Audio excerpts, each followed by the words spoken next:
dhalinyaro ah ayaa na soo weydiiyey live ku daawanaya hadda wiil baa ii joogay aabbe ayaan ahaa ayuu leeyahay 8 sannadood ayaan wiilkaa korsanayay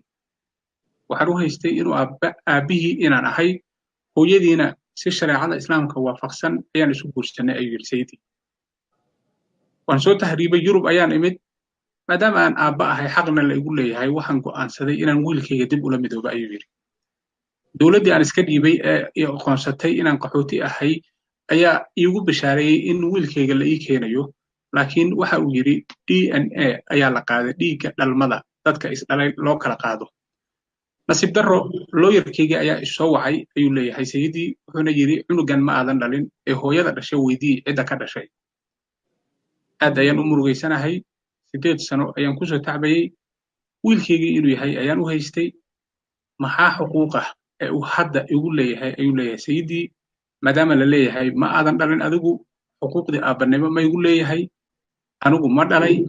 ilmo kale ayaa ii jooga oo aan ku hooyo ahayne ma ka xijaabanayaan haddii lacalla mustaqbalka la is arko sayidii falyatafadal mashkuuran wamaajuuran الحمد لله رب العالمين وصلى الله وسلم على نبينا محمد وصحبه أجمعين إذا ثبت النسب بالطرق الشرعية المعتمدة فلا ينظر إلى نتائج البصمة الوراثية هدي أي سجناتو طرق الشرعية lagu suga ilmaha in la dhalay haddii ay ku sugnaato wax ka soo qaad male DNA-ga la qaaday sidaas daraaddeed wiilka walaalka waxaan u bishaaraynaynaa wiilka adigaa dhalay walwaladu lilfiraash waladkuna waa gogosha ninkii meherkaa lahaayoo reerkaa lahaabaa dhalay dariiqa islaamku wuxuu aad iyo aad u sahlaa inay dadka nasabka laysu sugo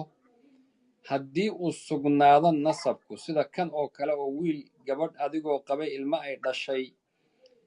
sharcigu sidaasuu ku sugayaa oo duruqda mashruucadii waa sidaa gogoshaa weeye inay xaaskaagii ahayd meer xalaalana kuu hayay falaa yultafat la fiirin maayo nataa'ijta dhiigaga iyo waxyaabahaas oo kale oo dhan la fiirin maayo marka wiilka adigaa dhalay sharciga islaamkuna sidaasuu kuu sugayaa wax ka soo qaadna male dhiiggaas la qaaday nafyiga in ilmaha laga celiyo qofkan la odhan ma dhalin taas waa la adkeeyaa laakiin in uu dhalay waa la sahlaa sidaas daraaddeed wax ka soo qaad male dhiiggaasi shakigaana iska saar wiilkaa carruurta kaluu la mid yahay boqolkiiba ma aha in nataa'ijta ay sheegtay dhiiggaani inuu isaga naftiisu sax yahay binu aadan baa ka shaqeeyey